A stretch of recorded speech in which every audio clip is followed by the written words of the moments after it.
See, YouTube kind of, they capture whatever, like, still they're going to use, you know what I'm saying? So I'm trying to give them some good poses. Like, that's a good pose.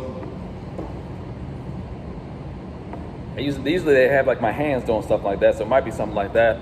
Or I could just be like, just profile. Maybe they'll get me in the air, something like that. I could just be like, look like I'm really preaching something. Oh, that's what it is. I should have my Bible and look real passionate.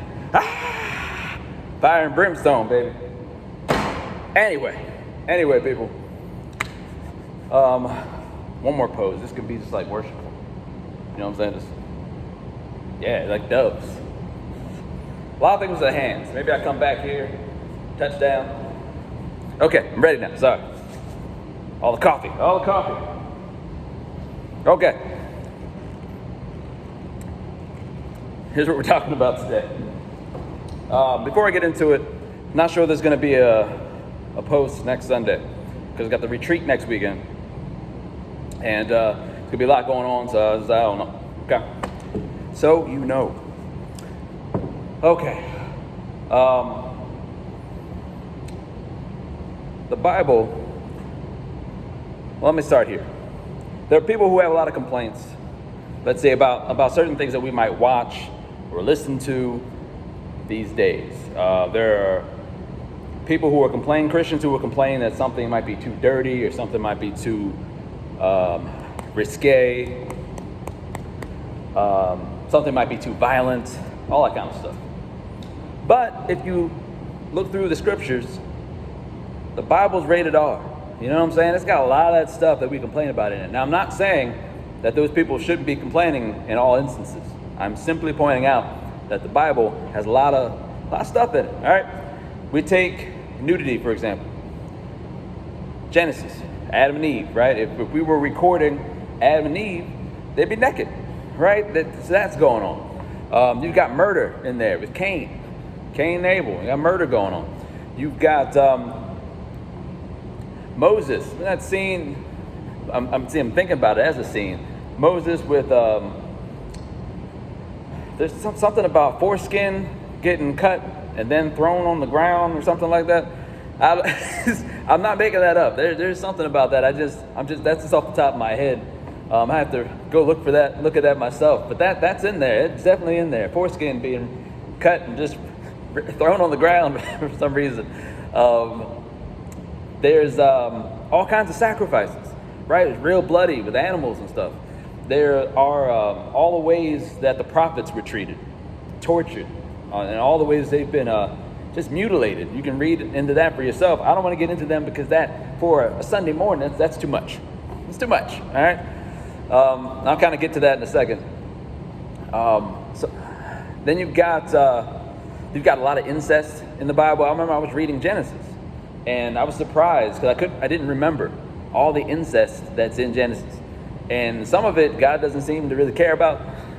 That's a whole other story. You've got a lot of adultery going on. You've got Jesus. People were criticizing Mel Gibson for how how Jesus was brutalized in the Passion of the Christ. Even though that's accurate. Crucifixion is not fun, right? So there's a lot of that violence. The apostles, martyred, again, more violence. In Revelation, which we're reading right now in our group, all these bowls of wrath. There's so much wrath in Revelation. Someone asked me not too long ago, like, why is there so much wrath? Like, why can't God take it a little easy? I'm like, if you think about the world, how we treat one another, how we've used our resources, what we've done with our resources and all, what do we deserve, right? So we have all this throughout the scriptures, and I could go on and on and on. Still thinking about the foreskin one. The point being, you're not going to see these stories in like Sunday school, right? And you're not going to see that. I mean, I have the story of David and Goliath, but they don't have the story of Goliath being beheaded. We don't have beheadings in Bible schools, right? We don't have how the prophets don't know where they were mistreated, but we don't have them being ripped apart, stuff like that, and burnt and stuff like that. You don't have that in scriptures. I'm not sure what they do with Jesus. Uh, but, and for good reason. I'm not saying that the kids should be exposed to that. When they get mature, then you start to show them more of these things. You know, it's kind of like, let's say, alcohol. You might tell your kids, well, just don't drink, stay away from it. And well, they should. But as they get older, you say, well, you can have a drink, but, you know, and there's certain rules to it. You got to drink responsibly and give them all these different scenarios. You got to, like, as they get older, they're going to become more inquisitive. And so you got to deal with it differently. So there's a reason for that.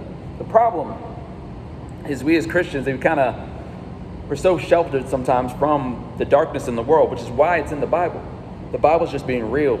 The world is raw, right? And the Bible is just about real people. So it's going to have that rawness to it. It's going to be dark.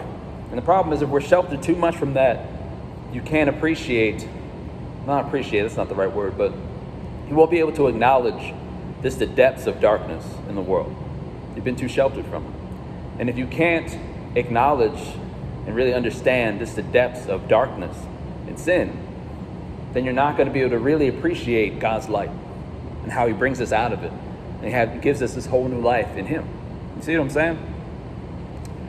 So it's kind of the same thing for us. We think we're more simple-minded early in the faith, but then as we get older in our faith, we start asking more questions, and this needs to be more revealed to us. All right? Otherwise, we are cutting ourselves short in revelation and joy and peace and all the good stuff that comes with God. Amen? So let's remember, people. Remember that there's a place and time for all different types of teaching, right? But certain churches, they get they're still too sheltered, right? You come to church on Sunday morning and it's just a good little message, right? Something just to brighten your day, and then you move forward. When the world outside is so,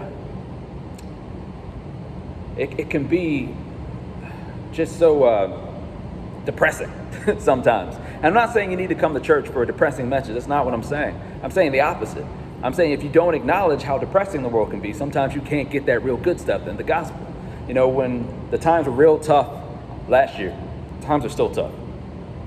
But in the midst of all the George Floyd stuff and the riots and all that kind of stuff, you had some churches that weren't talking about that at all, right? And then you're just not being real. You know what I'm saying? Now, you don't have to put it all out there, like with, Adam and Eve being nude and stuff like that. But you need to acknowledge it. Then you can preach the good news, and then it really means something. You see what I'm saying? So don't sell yourself short. All right, the gospel is beautiful, and there's depth to it. But to really appreciate that, you need to see the darkness for what it really is. You need to see that rawness that's there, you know? So remember that. Amen. I'm going to try to get some more poses. Maybe a foot. Maybe that'll be the one. That's the one I want right there. It's good. Remember, might not be around next weekend, but the following weekend, probably be back. Peace, y'all.